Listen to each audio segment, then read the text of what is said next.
যে আমরা ধান ক্রয় করি না, আমরা রাজ্য সরকারকে অর্থ রিইম্বার্সমেন্ট করি, অর্থ ফিরিয়ে দিই। রাজ্য সরকারকে ধান ক্রয় করতে হবে, আমাদের কোনো বাধা নেই। রাজ্য সরকার ধান ক্রয় করুক, টাকা যত প্রয়োজন আমরা প্রদান করব, কিন্তু রাজ্য সরকারকে ম্যান পাওয়ার দিয়ে, রাজ্য সরকারকে দপ্তরকে, খাদ্য দপ্তর এবং কৃষি দপ্তর সেখানে ধান ক্রয় করতে হবে। রাজ্য সরকার করেনি। আমাদের সরকার গঠিত হওয়ার পর প্রথম যে ক্যাবিনেট মিটিং, তাতে আমাদের প্রাক্তন মুখ্যমন্ত্রী এবং আমাদের ক্যাবিনেট সিদ্ধান্ত নিলেন যে কৃষকদের কাছ থেকে ধান ক্রয় আমরা করব বছরে দুবার, রবি এবং খারিফ সিজন। সহায়ক মূল্য এমএসপি স্থির করা হলো এবং আজকে 21 টাকা 83 পয়সা এমএসপি তে ধান ক্রয় করা হচ্ছে। বৃদ্ধি করেছেন প্রধানমন্ত্রী, আগামী সিজন থেকে 23 টাকা করা হয়েছে। কৃষকদেরকে অর্থনীতিকে শক্তিশালী করতে হবে, তাদের বুনিয়াদকে শক্তিশালী করতে হবে। এটাই হচ্ছে সরকারের একমাত্র লক্ষ্য, একমাত্র উদ্দেশ্য বন্ধুরা।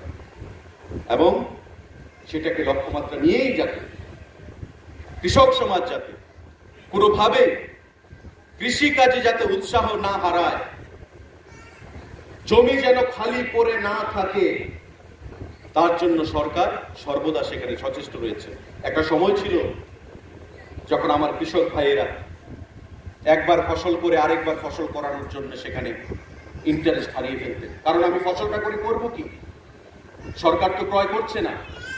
আর যারা ফরিয়ারা রয়েছে, যারা চাল সেখানে ধানের ব্যবসা করেন, তারা কম দাম দিয়ে কৃষকদের কাছ থেকে ধান ক্রয় করত। সুতরাং তাদের যা খরচ হতো সেই টাকা তারা বিক্রি করে আনতে পারতো না, লসে রান করতো কৃষকরা, তাই ইন্টারেস্ট হারিয়ে ফেলেছিল। কিন্তু আমাদের সরকার ঘোষণা দেওয়ার পর যে সরকার কৃষকদের কাছ থেকে ধান ক্রয় করবে, সেই ঘোষণা দেওয়ার পর কৃষকের মধ্যে, কৃষক সমাজের মধ্যে একটা আলাদা উৎসাহ আমরা লক্ষ্য করেছি। এবং শুধু তাই নয়, কৃষকদের কাছ থেকে ধান শুধু ক্রয় করা নয়, যন্ত্রাংশ সেখানে প্রদান করা নয়, ইনপুট যে ফার্টিলাইজার বা অর্গানিক ফার্টিলাইজার সেগুলো প্রদান করা নয়, ফসল বীমা যোজনা নয়, প্রধানমন্ত্রী ঘোষণা করেছেন পিএম কিষান, প্রধানমন্ত্রী কিষান সম্মান নিধি, বছরে 2000 6000 টাকা কিষান সম্মান নিধি সেখানে প্রদান করা হচ্ছে কৃষকদের কাছে। 598 জন, অর্থাৎ সারা রাজ্যে 78,000-এর উপর সংখ্যা কৃষক বেনিফিট পাবে। আমাদের এই কর্মসূচিতে যারা উপস্থিত টোটাল যে কৃষক তাদের সংখ্যা 598 জন। এ হচ্ছে এগ্রিকালচারে।